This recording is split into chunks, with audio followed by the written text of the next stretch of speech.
So the next keynote will be given by Professor Devlin. So Professor Devlin is a professor at, at the University College London, and so he will give a presentation of the potential ethical problem of using consumer neuroscience. Thank you very much, Kazue.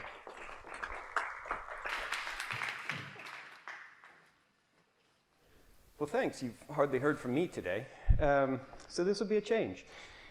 One of the things that I've been really excited about in the last 2 days is all of the applications. And I think this morning we've heard such incredible examples of how behavioral science, psychology, neuroscience are being used in pro-social ways to benefit society, benefit individuals, benefit educational purposes. And that's obviously why we're all here and why we're excited about this kind of field, which I'm broadly just going to refer to as consumer neuroscience. But there's a downside to it too, and that is that there's potential for abuse and misuse, and it's come up a little bit in questions occasionally today and yesterday. But I think that it's important that we as a community address those issues and validate the fact that there are some genuine concerns here. I'm going to illustrate every one of my points with real-world examples. So I haven't made anything up. As far as I know, I haven't exaggerated anything, which means that some of them are a little disturbing, and I apologize for that in advance.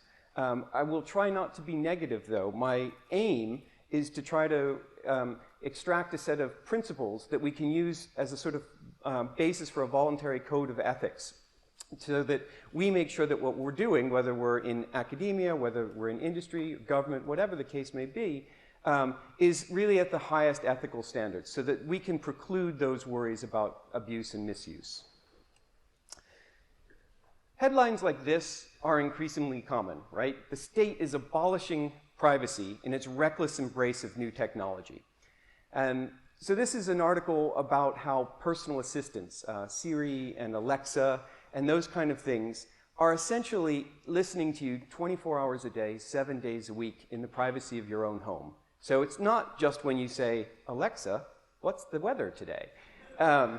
It's always, listening. And what's more, there's evidence that those data are being recorded and stored centrally by some of these service providers, right? And we know that that's true of when we interact on the computer as well. You know that you maintain a digital footprint that can be tracked by corporations, that can be tracked by government agencies. We often don't think about it a lot, but it's a fact of life at this point. So even in our own homes, there is a serious encroachment of technology on our personal privacy. Now, it doesn't get any better when we go outside, right? So in 2011, there was a survey in the United Kingdom that suggested that just under 2 million surveillance cameras were deployed in the country, and that the average person showed up on 70 cameras a day. I'm not sure, but my informal polling here in Yokohama might make those numbers seem small. I seem to have shown up on more cameras than I've ever seen before, including every taxi I've ever been in.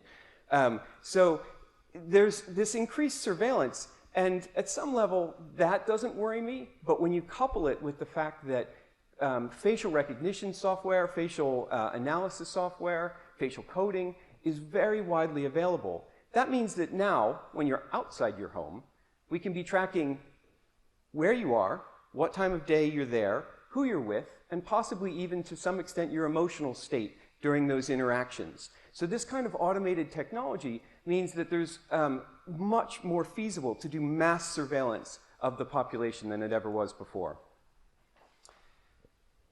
This is another actual headline from CNN in the week right before I came to this meeting, where they say brain implants could give governments and companies the power to read your mind.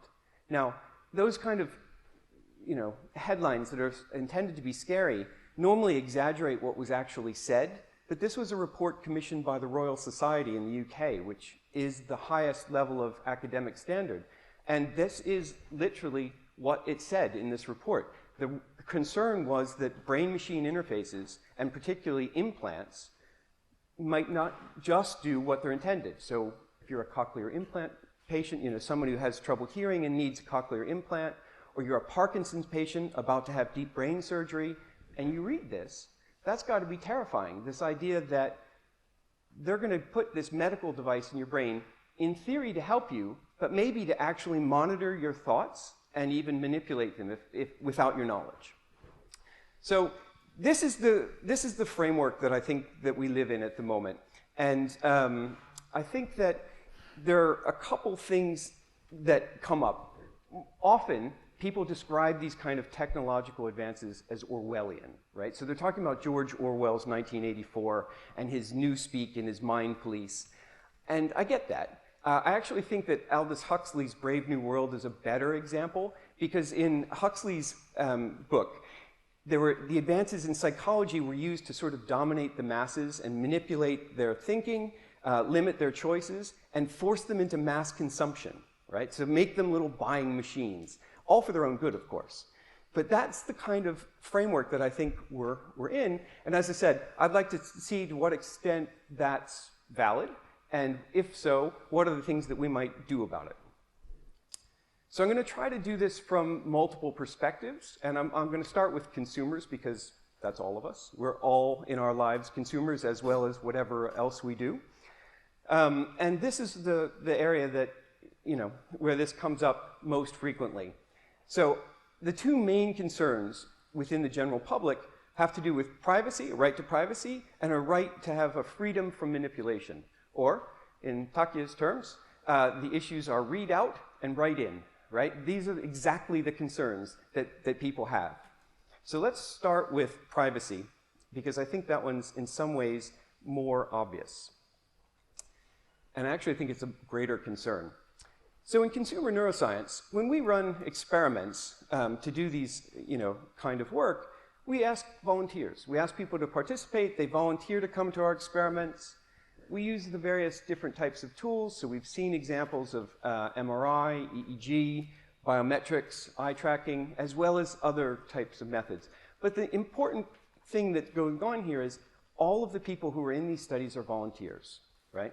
And that, I think, forms the first principle. Whatever we do should be voluntary. It should not be coercive, and it's something that people should opt into rather than have to opt out of. Okay, but with that in mind, a lot of our participants are still have serious issues and concerns about their privacy. Why? Because we tell them what we're doing, right? I'm going to play an ad. I'm going to measure your brain activity. I'm going to see, you know, emotional responses in your brain to this ad. And they think that's true. They believe that. But they worry that we do more than that, that also we're maybe reading their thoughts, and that we're getting information about their health or their private lives that we couldn't have otherwise, because they're in this fancy brain tech, right? So I think that raises a second principle, which is that our data collection needs to be limited in the sense that it needs to be explicitly related to whatever our goals are. And we have to be clear that we're not collecting data beyond that. And I think that that's the first two principles. Because without that, essentially, we don't have a lot of trust from the general population or even the specific participants in our experiments. And it turns out trust is a big issue.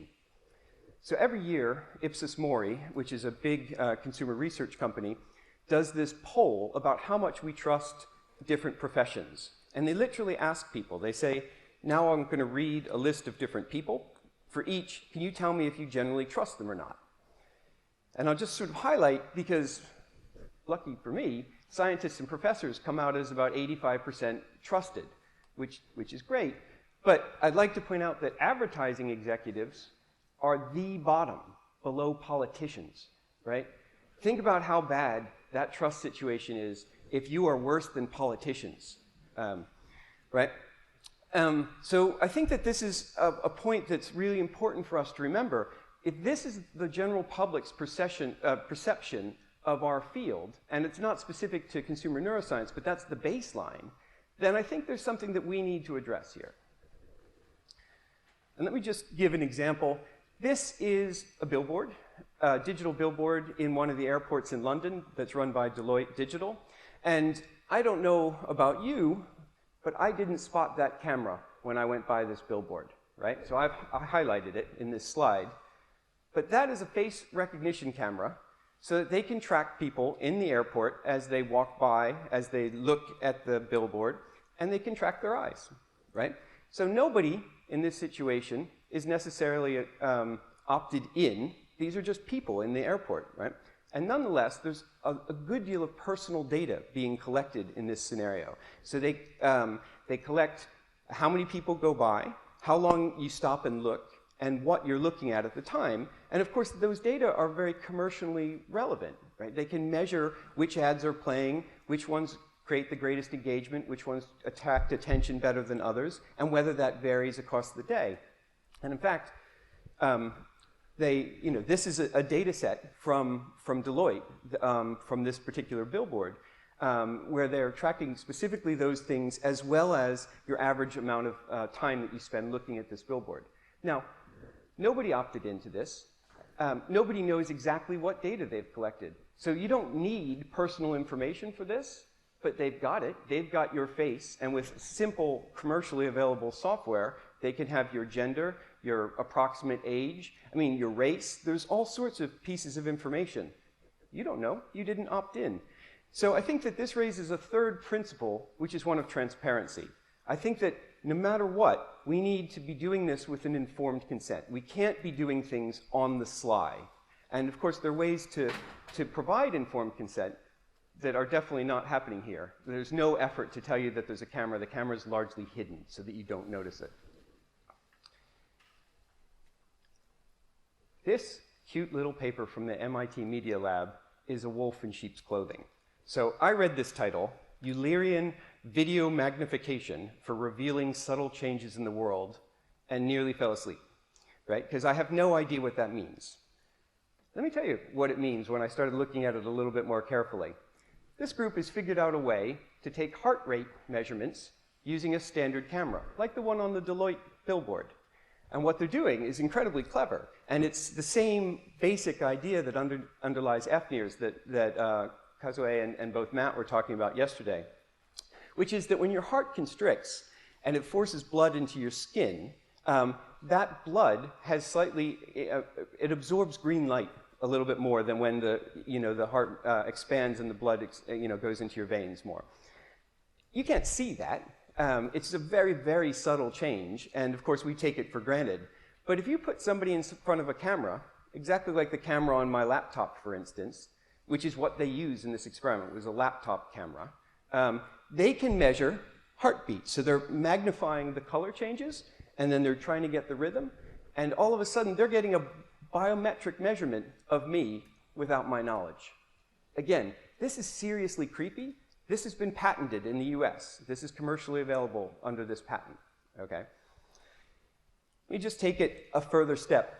So those are two ways of doing remote sensing that already get away from informed consent, that gets away from transparency, limitedness of data collection, and the fact that it's voluntary.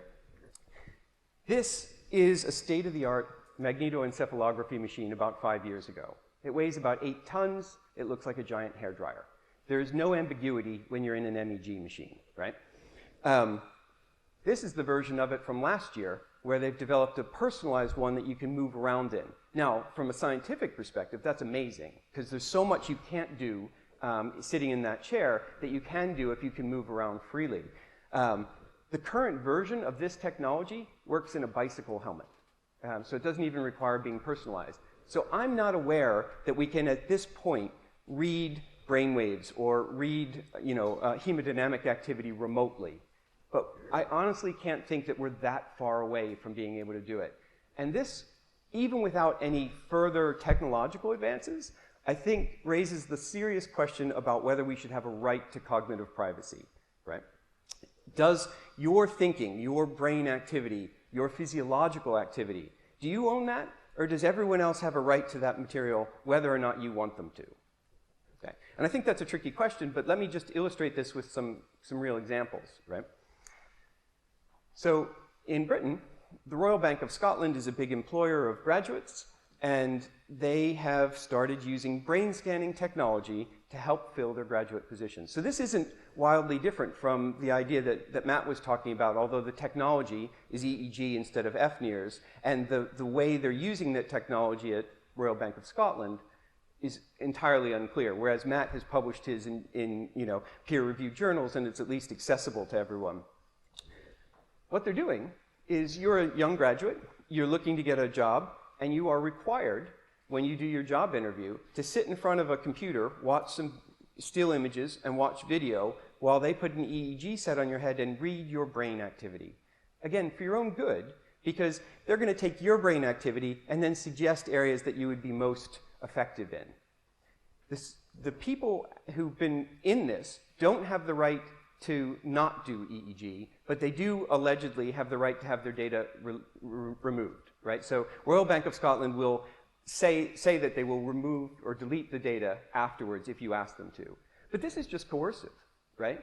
I mean, there are all sorts of things that can go wrong with this. So as a neuroscientist, I think, first of all, I don't believe that what they're doing makes any sense, and I have no confidence in their methods in this particular case. And that makes me feel slightly better. But if you just think about, one, I think we're coercing a voluntary group. Two, this has enormous potential for discrimination, whether it's intentional or not intentional.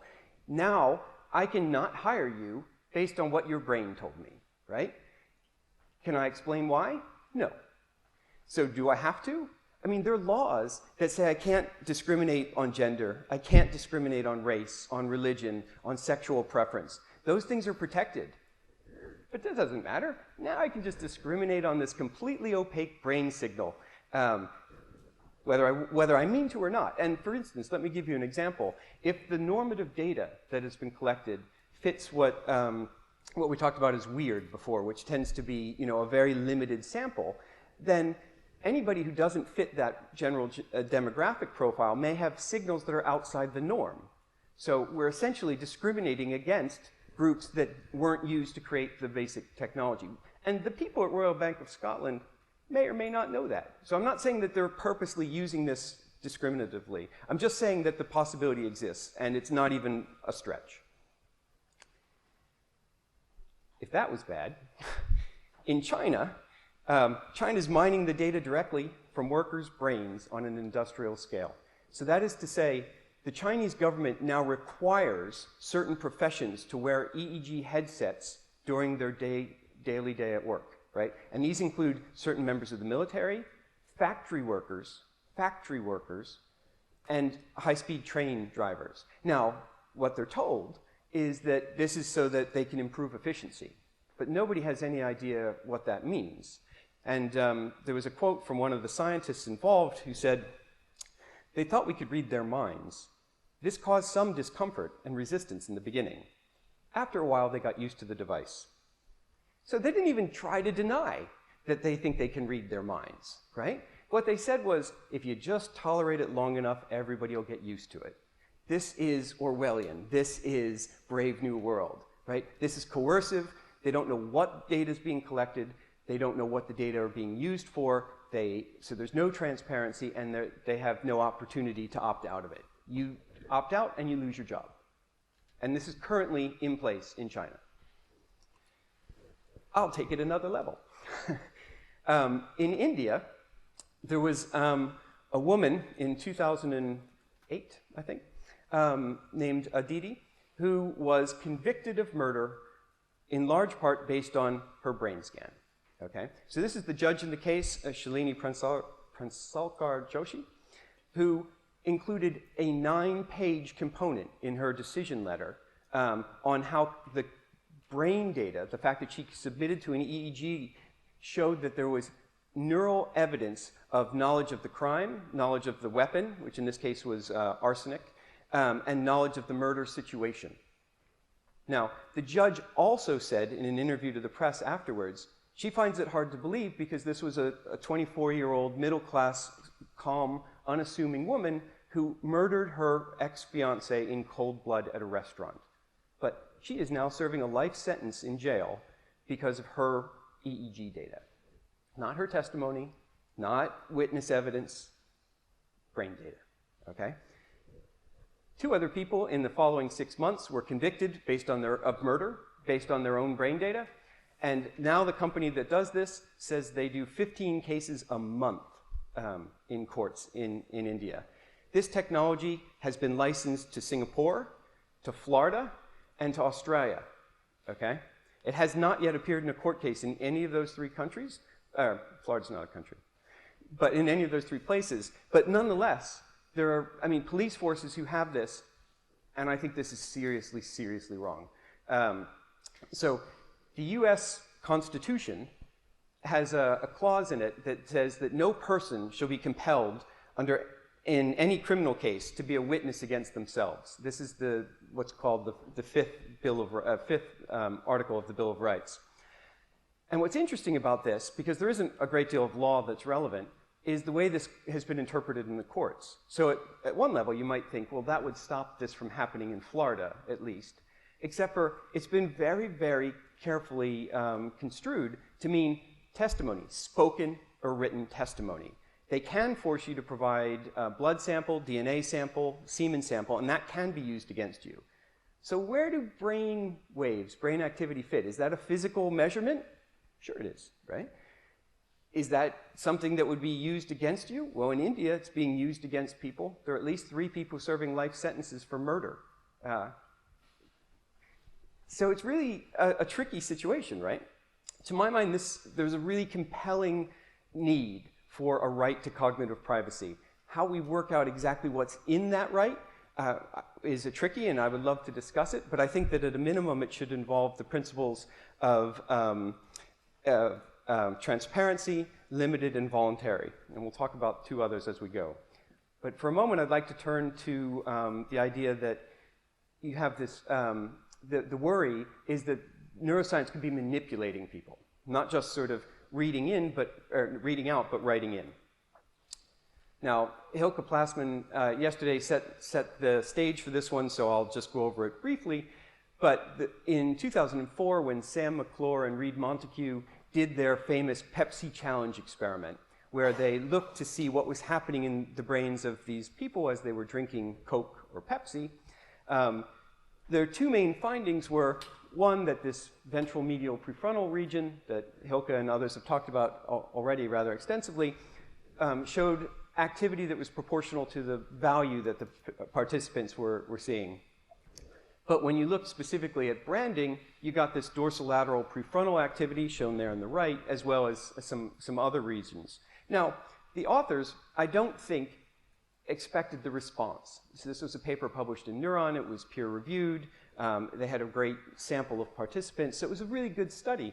But the press got hold of this, and there were marches in Texas against these neuroscientists.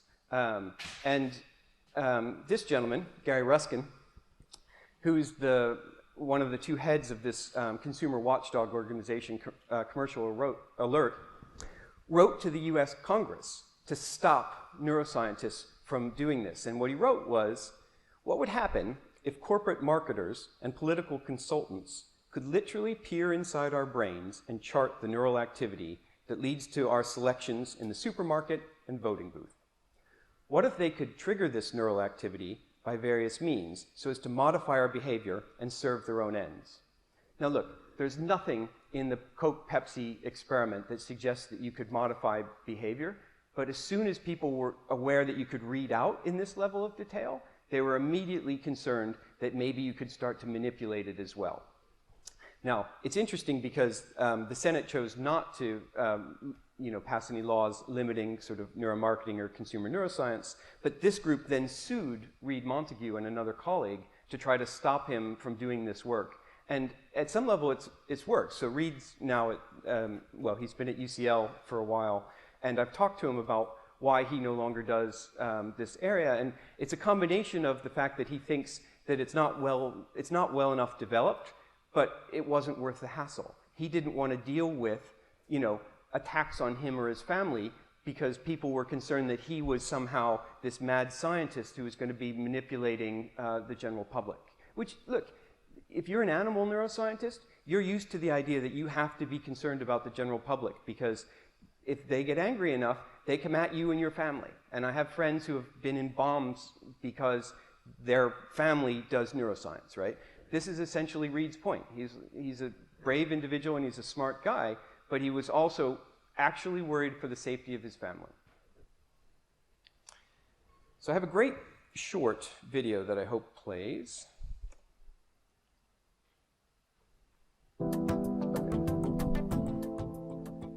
What consumer neuroscience doesn't do is tap into a buy button in the brains of consumers. And what consumer neuroscience doesn't do is create advertising that makes consumers into robots and automatons who blindly move away from free will and buy whatever advertisers want. Because if we did find a buy button, I probably wouldn't be standing here talking to you. Right. Okay. So this is Carl Markey, or Marcy, I'm not sure exactly how he pronounces it, the head of Nielsen Neuroscience, the single largest neuromarketing company worldwide, who is speaking at a neuroethics meeting about the ethics of neuromarketing, and his response is, yeah, we can't do that, but damn it, I wish we could, because then I'd be out of here and you guys would be in trouble. This is, why do you wonder why we're not trusted, right? I mean, that's Orwellian. This is Brave New World, Machiavellian. It's not funny, okay? It's creepy doing that. And it doesn't help to be one of the most prominent, advocates for this technology in the world, and essentially scaring the public. So let's just think about the way we actually do use consumer neuroscience, right? So there's lots of different persuasion models in the world, and this is just one of them that I think captures some of the essentials. We could definitely argue whether or not it's the best model, but the point is that there are 3 phases to a normal persuasion attempt, right? The first phase is you create whatever your campaign is, your creative, etc., and then normally you do some kind of testing, whether it's focus groups or otherwise. And this is where consumer neuroscience mostly fits in. That is to say, we have additional tools that we can bring to bear to test both explicit responses, like focus groups, but also more implicit responses, like some of the things that we've heard over the last 2 days. And this is a really valuable tool because what we do is we get some feedback and then refine our persuasion campaign. We then enter the second phase where we put that persuasion campaign out in the world in hopes of affecting people's cognitive states, emotional states, right? So we want to affect their mind.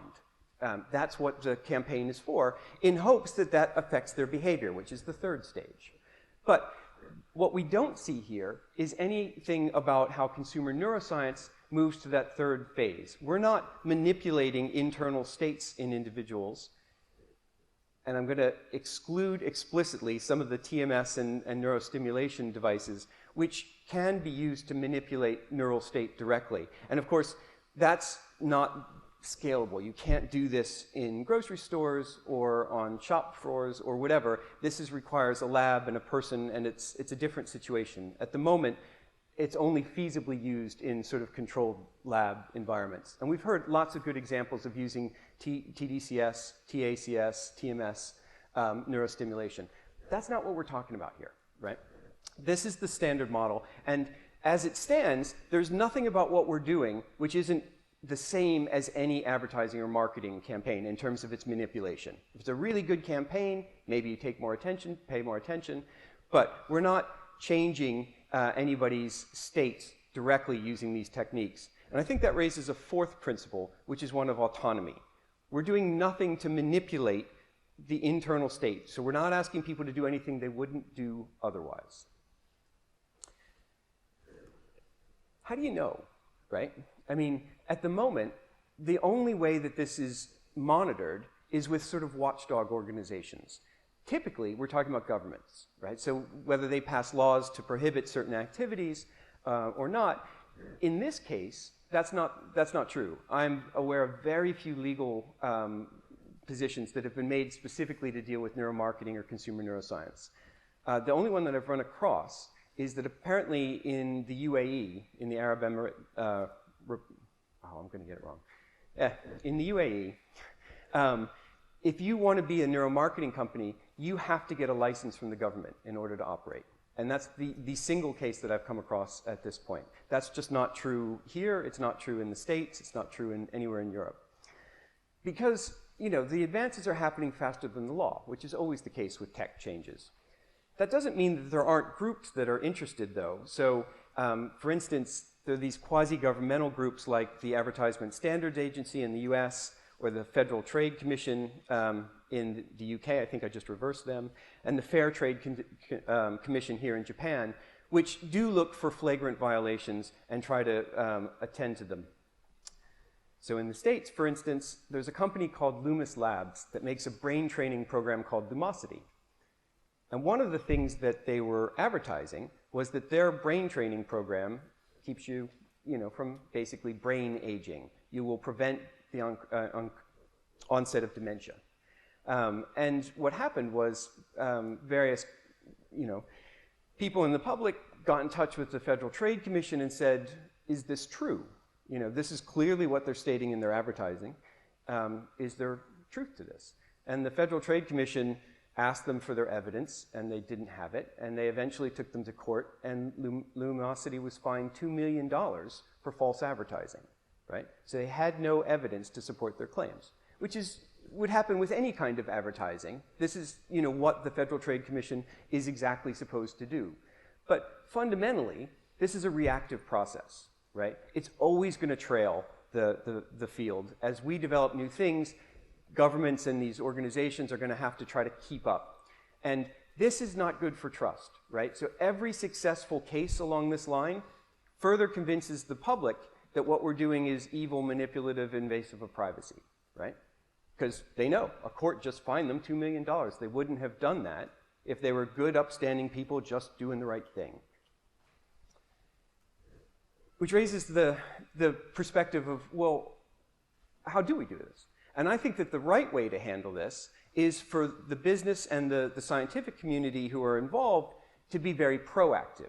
That is to say, we can develop a set of principles, a code of conduct, that we choose to sign up to and that guides what we're doing. So that is to say, we try to limit ourselves, police ourselves. Now, for businesses, you might sort of ask, well, why would you do that, right? I mean, what's the motivation?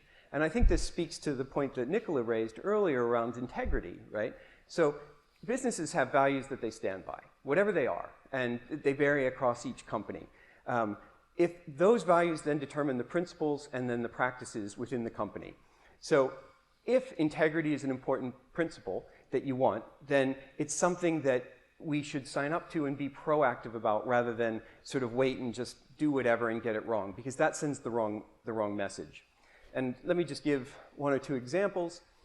Has anybody seen this Porsche ad where they compare the excitement in driving a Porsche to flying a fighter jet? Not a soul. Okay. Well, that will both bum out and please Porsche. For what it's worth, it's quite an entertaining video, and I recommend it. It's like 7 minutes long. But so they have this guy, Jörg, who is he's going to sit in a fighter jet while wearing an EEG set under his flight helmet that, honest to God, reads Maverick, like from Top Gun. He's having his EEG recorded while this pilot takes him up in a MiG and flies him around and does these incredible aeronautic things that make him go and crazy things like that. And of course, they then cut to Dr. Scientist in the little bunker who's showing the real-time brain activity from this guy's head about dopamine release. And then they bring him down, they put him in a Porsche on a closed track, and the driver does the same thing, and then we get back to the bunker, and there's Dr. Scientist showing this dopamine release and how very similar it is between the fighter jet and the Porsche. And the end is, driving a Porsche is nearly as exciting as flying a fighter jet.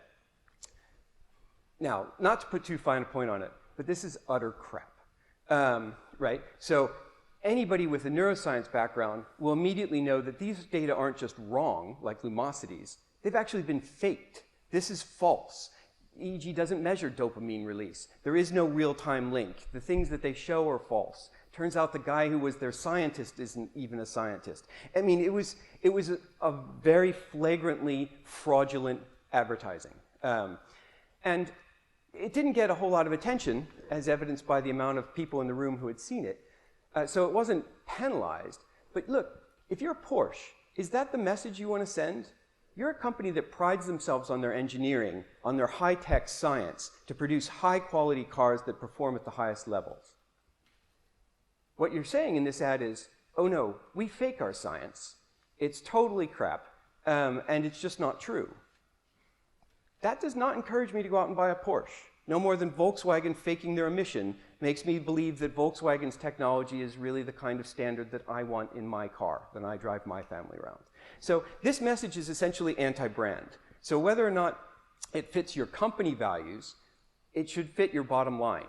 If you don't do something stupid, you don't fake your data, then there's clear bottom line advantages. So this raises essentially the fifth and final point, which is that the science needs to be valid. And this is a point that's been raised multiple times over the last 2 days. But it's really important that you get the science right.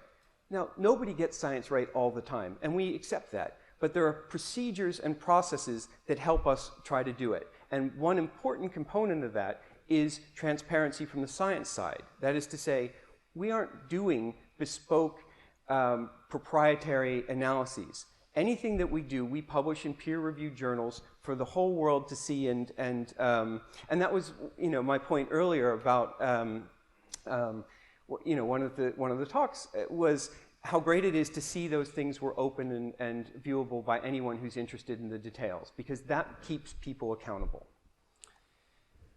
Hilke also raised what's probably my favorite example of this, which is this fMRI experiment done by Martin Lindstrom, who frankly was the face of it, but he didn't do the science, where people were looking at why are you so attached to your iPhone? And they had a hypothesis, actually. They had a clear hypothesis that you were addicted to it. And we know something about the brain signatures of addiction. So that's what they were looking for with the MRI scanner. What they found was something completely different, and they found this insula activation that they read as romantic love. You were romantically in love with your iPhone, which just seems a little bit mad. Not least of which is the fact that literally 1/3 of all fMRI studies report insula activation. And as Hilke pointed out, it's much more commonly associated with disgust. But as Hilke and Vinod pointed out, this problem of reverse inference is essentially bad science. And bad science has consequences because Apple had developed a big advertising campaign around "You love your iPhone" that got quietly shelved when an article appeared in the New York Times signed by 82 neuroscientists saying fMRI plus marketing equals complete crap. That was actually the title of the article that was printed in the New York Times. And then Apple quietly sort of made that £1 million advertising campaign go away. So there's actual real costs to getting the science wrong, and it's an important aspect. What does that mean for us, scientists, right? Because I think that this is something that's very rarely considered in an ethical perspective. Look, the reality is examples like this make scientists cringe, and they make us step away for the most part. So the basic community response is that neuromarketing is just snake oil that's done to gull the public, right, and or companies. And scientists who engage in this, me, some of the others in this room, routinely get accused of selling out, right? And I understand their perspective because I think that there's an important ethical issue. Should we be doing science that's involved in helping someone sell more widgets, right? But I also don't think that's entirely the right way to frame the question. Because just because there's bad examples out there, and this is a bad Mercedes example. So this was a print ad based on the neuromyth that your left and right brains are fundamentally different, that said that driving a Mercedes appeals to your left logical language engineering brain, and driving a Mercedes appeals to your right artistic, creative, emotional brain, and driving a Mercedes unifies your hemispheres in an ultimate driving experience. Again, this is just total nonsense. Driving a bicycle does the same thing. It's based on a neuromyth. And these things abound. In my daughter's school, there are posters on the wall about left and right brain, about like why it's important to take art and math classes. And the first time I saw that, needless to say, got a little upset. And my daughter very firmly explained to me that I was not allowed to talk to the headmistress, And not just now, anytime in the future, I was not allowed to speak with her. So it gets us upset, right? So bad science is bad, but does that mean that we should step back and not engage at any level? And I think the answer to that is no, because there's a massive amount of public interest, both from the general public and from the industrial sectors, from government, from healthcare. And with that level of interest, if we don't provide help with the science, who's going to? People who aren't trained in science? Well, what do you expect? What are you going to get but bad science? And let me just give an example of this historically, which I think is an important one. Back in the 1830s, this guy, Gall, started measuring the bumps on people's heads and using it to measure personality, mental facilities. And it was called phrenology. The scientific community at the time thought it was nuts. Like, if you read the textbooks, it sounds like people were like, oh, that's really interesting. That's not what the science community thought. They thought he was crazy.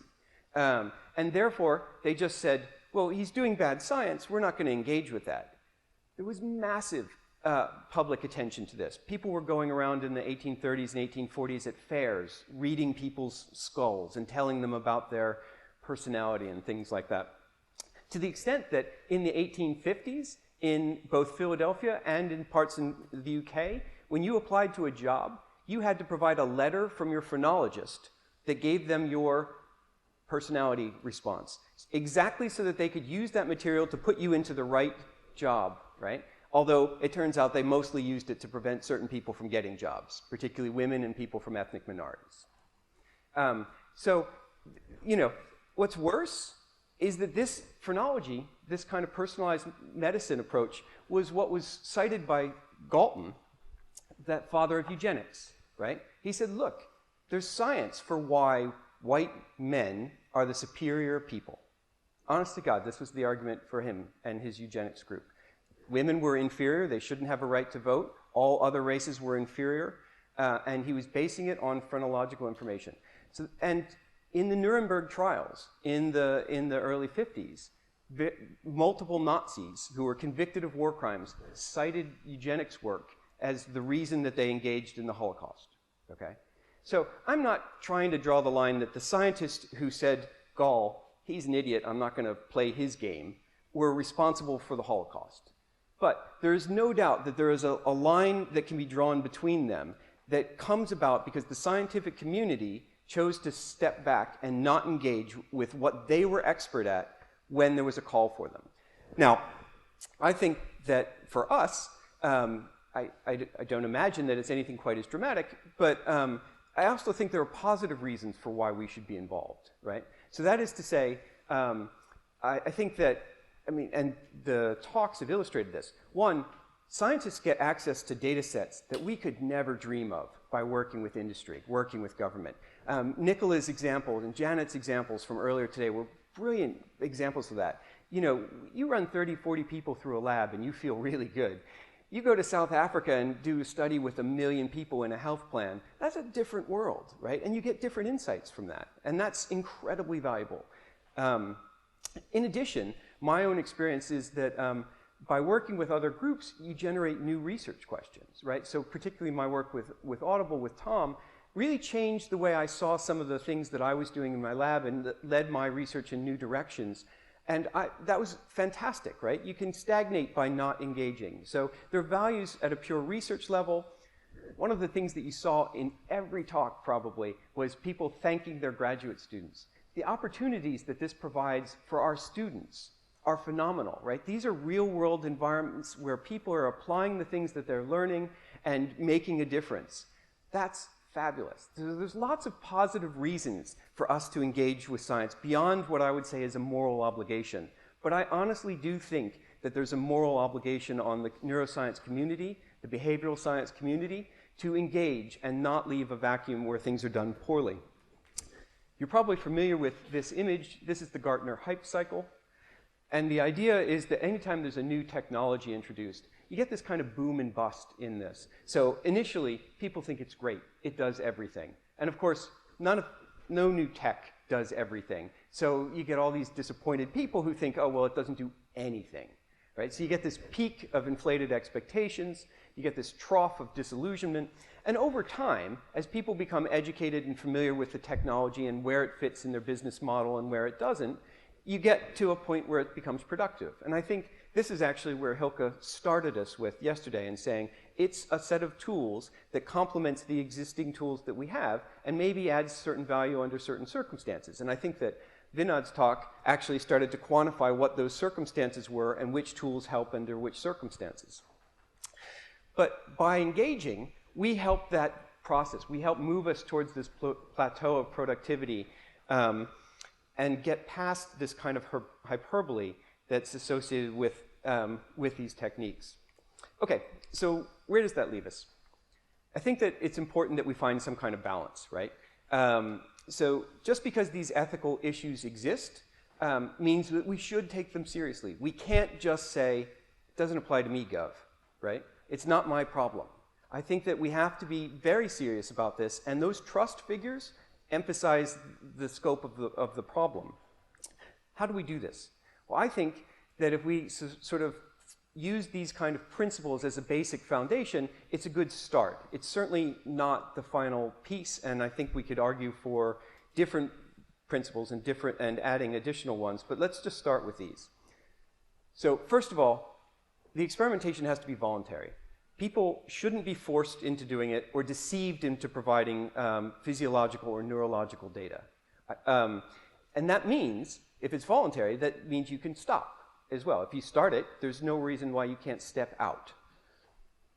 Second, the data that we collect have to be limited. They can only be collected for specific, explicit, and legitimate purposes. And the purpose must be clearly stated. And as part of that, we have to know that the data are only being stored as needed and aren't being transferred beyond what is needed as well.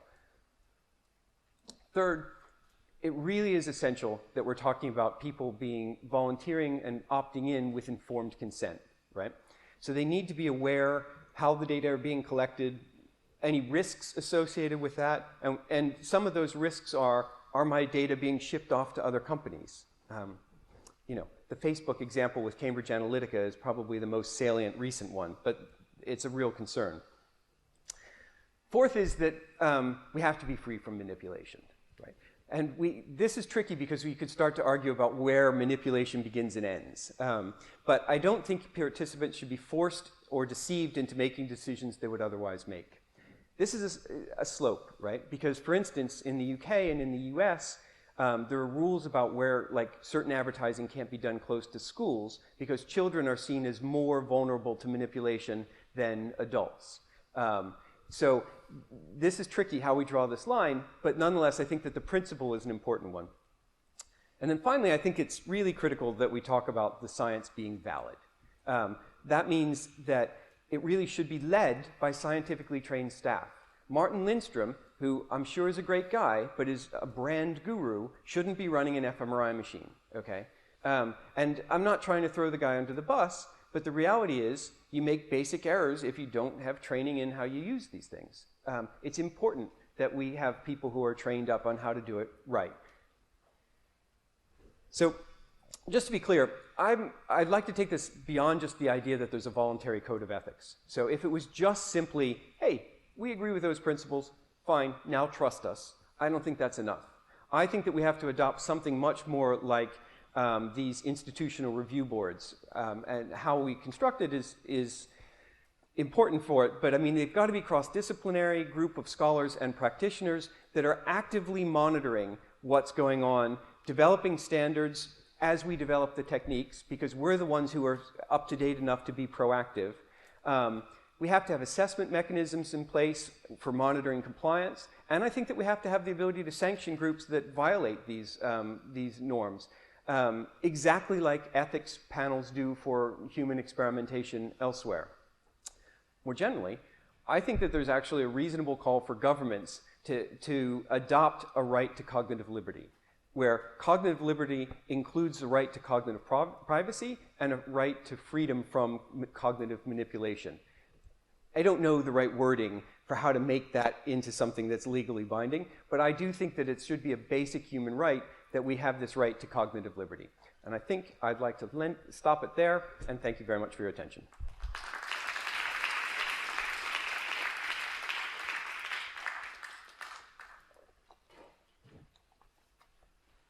will now ask myself a question. So thank you for your interesting talk, Joe. So is there any question from the audience?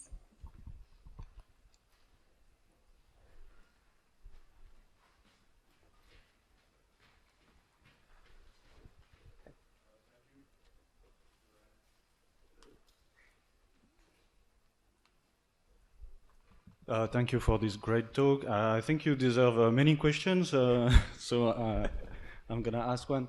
So regarding China, I think they violate everything you said in your talk. Yeah. Then what should we do then? That is, if we follow all your suggestions, and I believe we should, China won't do that. Right. That means they're gonna have an advantage somehow. What that mean for the, I would say, the future of humanity, but also for the other countries? That is, if we all agree to restrain ourselves, then we might lose any economical or even social advantage in the future. Yeah, that's a really good and really hard question. What do we do? I guess at some level it's predicated on the idea that this does give them an advantage, right? And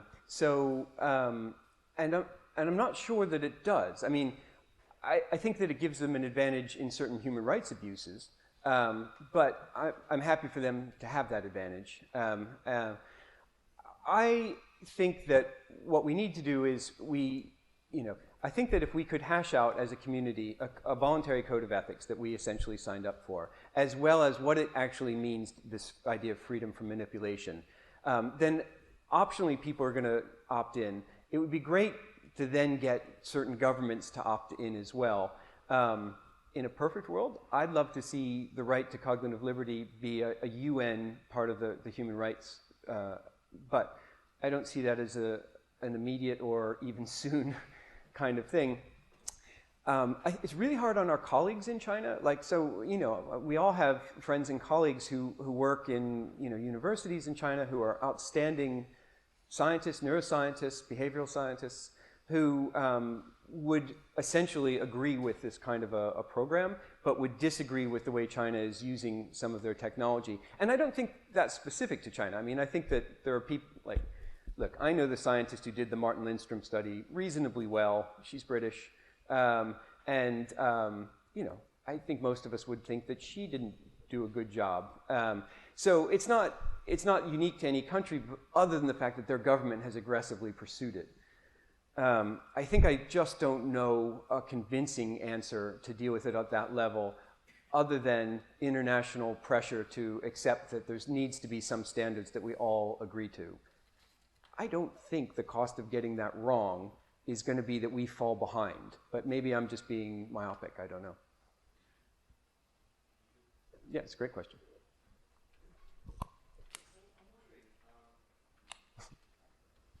Hello? Okay. So I'm wondering where you think the line is drawn on understanding human behavior and the human brain to influence individuals, and the point to which it's okay and when it starts to become not okay, since a lot of things that advertisers do are kind of understanding human behavior. Sure. And in some ways, you can maybe say it's manipulating behavior, influencing behavior. Yeah. Yeah, no, that's a really good, another hard question. I think that when it becomes coercive or when it's deceptive, it's no longer okay. So, for instance, if you think back to the 70s, the idea of product placement in films and TV was a relatively new thing, and there was a massive outcry. Like, Coke is sneaking Coke bottles into my cinema, and it's making the children into mindless consumers of Coke, right? I mean, this was a legitimate kind of thing that was raised. Nowadays, everybody's so aware of product placement or celebrity endorsement. A lot of these kind of techniques that are used are just standard, and as a result, it's less worrisome because people are well aware of what it is, what it's being used for, and the limits of its effectiveness. So at some level, I feel like that's a familiarity and education campaign, so that some of these things will become clearer. The one thing that I think we should be clear about is that it's not the case that neuroscience has shown us something so fundamentally new that advertisers were never doing it before.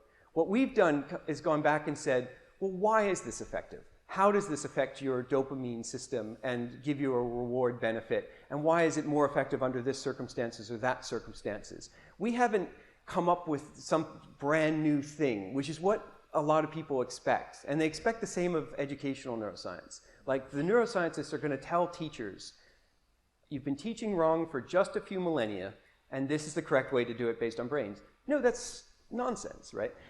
What we can answer is why. And using that understanding of why, we can then perhaps start tweaking things to make them more or less effective.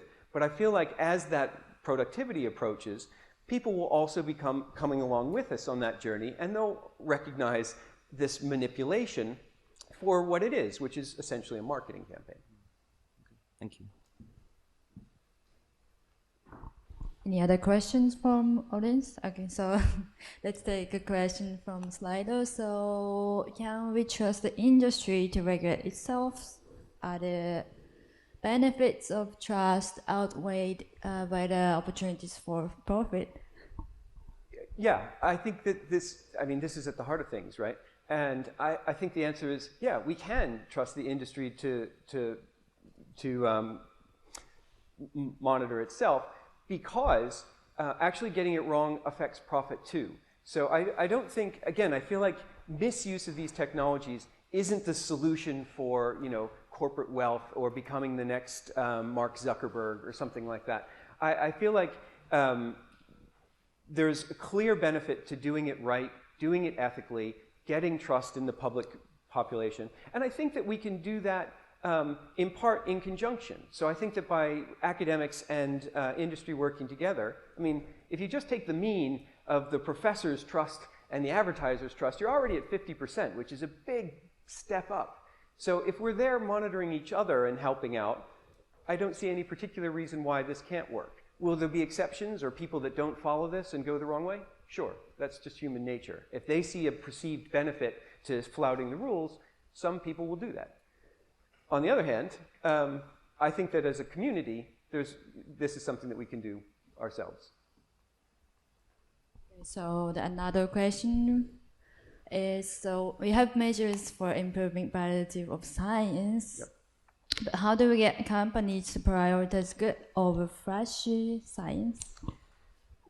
Well, there's no reason we can't use those same kind of methods, right? I mean, so the medical community has to pre-register every trial that they do because they were misusing a lot of the science and giving us, you know, studies that showed that nicotine was totally not addictive. And this really wasn't run by Philip Morris, honestly. But of course it was. So I think that if it became important enough, if there was such a lack of trust that we weren't convincing the public that we were engaging in ethical processes, then there's no reason why we couldn't adopt some of these pre-registration approaches, preprint archive servers, and things like that. It's not a really difficult process. It's not entirely successful, but we've all, well, at least many of us in the room probably have already done this started adopting it for our science. And I think that the next generation of scientists who are coming up all think this is just normal. And I think that's great. That's a very positive development.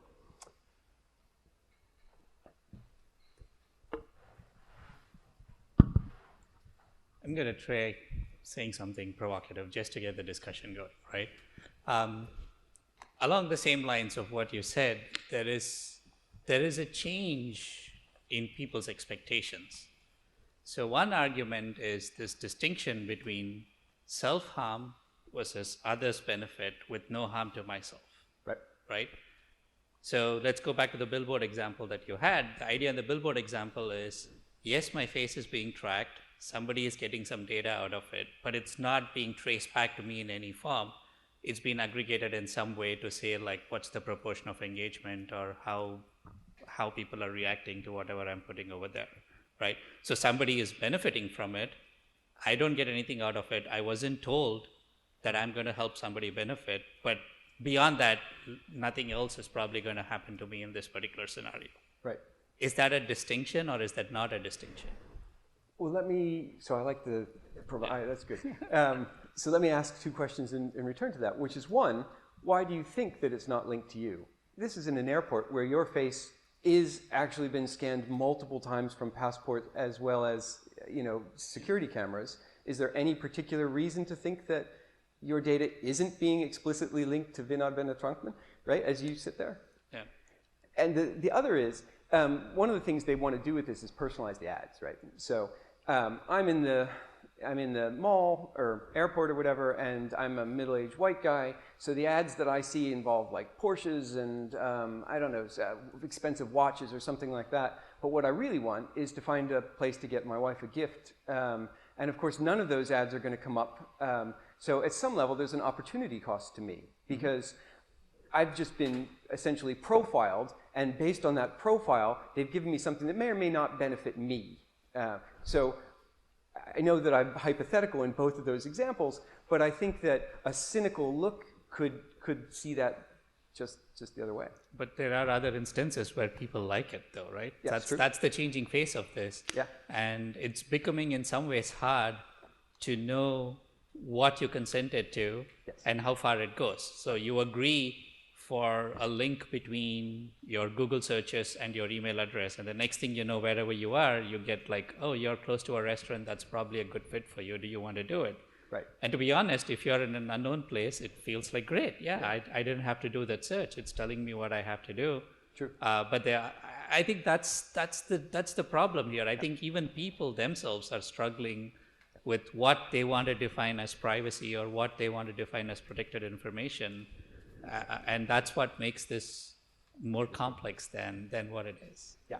No, I completely agree with you. And at some level, what I'd be interested in is hearing other people's ideas and getting that kind of discussion going, because I don't think that any of these things are going to be solved by me or anyone else standing up and saying, this is what I think.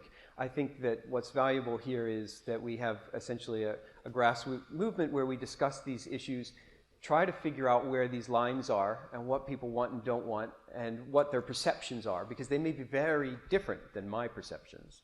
Yeah. And just to, there are several other examples that are clearly like not in the boundary, clearly on the other side of it. But there are also situations where it's a little bit more tricky than that, for sure. Yeah. And those are the really interesting cases, right? Yep. The ones that are clear, more or less everyone agrees, that's fine. Yeah. Yeah. Yep.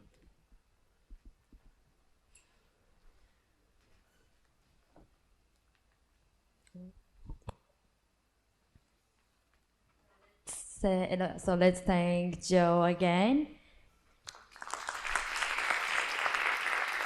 Thank you.